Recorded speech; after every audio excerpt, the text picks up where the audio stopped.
দান করুন। সংগ্রামী ভাই ও বন্ধুগণ, আজকে বিশেষভাবে স্মরণ করছি ২৪-এর গণ অভ্যুত্থানের মাধ্যমে আমরা যে দ্বিতীয় স্বাধীনতা পেয়েছি। ভারতীয় আধিপত্যবাদের বিরুদ্ধে, বাংলাদেশের ১৫ বছরের কর্তৃত্ববাদী সরকারের বিরুদ্ধে আমাদের ছাত্র, যুবকরা, তরুণরা, নারী এবং শিশুরা জীবন দিয়ে যে আন্দোলনকে সফল করেছে, ২৪-এর গণ অভ্যুত্থানে যারা জীবন দিয়েছে, যারা শাহাদাত বরণ করেছে, আল্লাহ তাআলা তাদের শাহাদাতকে কবুল করুন। যারা এখনো আবদ্ধ অবস্থায় আছেন, যারা এখনো চিকিৎসাধীন আছেন, আল্লাহ তাআলা তাদেরকে দ্রুত সুস্থতার নিয়ামত দান করুন। যারা এই গণ অভ্যুত্থানে ভূমিকা পালন করেছেন, আমাদের ছাত্র জনতা, নারী পুরুষ নির্বিশেষে শ্রমিক জনতা, সকলের অবদানকে আমরা শ্রদ্ধা ভরে স্মরণ করছি। প্রিয় ভাই এবং বন্ধুগণ, ফেব্রুয়ারি মাসে জাতীয় নির্বাচন, কিন্তু এর আগে আমরা দাবি জানিয়েছি এই জাতীয় নির্বাচনের ক্ষেত্র তৈরি করেছে ২৪-এর গণ অভ্যুত্থান। ছাত্র জনতার গণ অভ্যুত্থানকে স্বীকৃতি দেওয়ার জন্য জুলাই জাতীয় সনদ তৈরি হয়েছে। সরকার জুলাই জাতীয় সনদের সংবিধান আদেশ জারি করেছে, কিন্তু একটি মহল জুলাই জাতীয় সনদ গণভোটে আইনে পরিণত হোক এটা চায় না। আজকে যুবকদের সামনে আমরা বলতে চাই, জুলাই জাতীয় সনদের সংবিধান আদেশ ঘোষিত হয়েছে।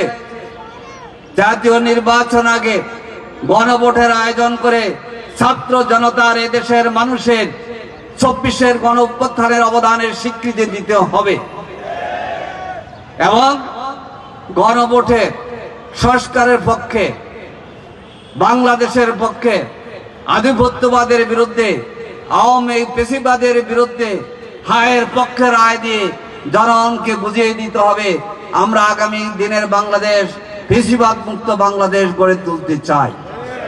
সংগ্রামী ভাই এবং বন্ধুগণ, আগামী নির্বাচনে ছাত্র জনতার আকাঙ্ক্ষা কি? এই আকাঙ্ক্ষা শহীদ আবু সাইদ বেগম রোকেয়া বিশ্ববিদ্যালয়ের ছাত্র বলে গিয়েছে, বুকের মধ্যে অনেক জ্বর, বুক পেতেছি গুলি কর। কি বলেন?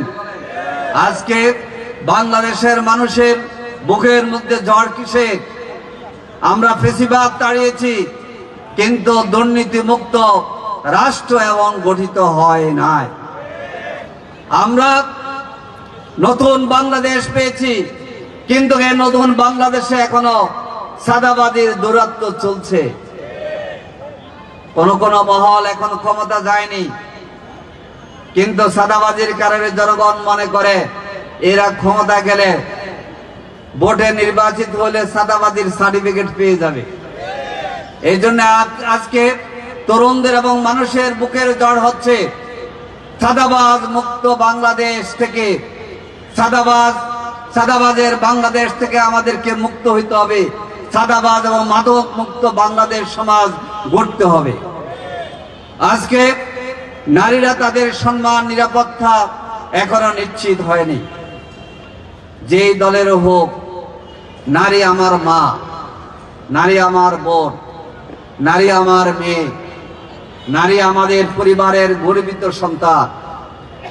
আজকে দেখা যায় ডাকসুর সদস্য রাফিয়াকে শার্ট শেমিং করা হয়, অন্যরা আনন্দ করে। ফাতেমা তাসলিম জুমাকে শার্ট শেমিং করা হয় কেন? যেই দলের, যেই মতে কোন নারীকে অপদস্থ করা হবে, আমরা সকল নোংরামের বিরুদ্ধে জামাত ইসলামী আছে। আমরা মনে করি নারীদের সম্মান, মর্যাদা, অধিকার এবং নিরাপত্তার গ্যারান্টি দেবে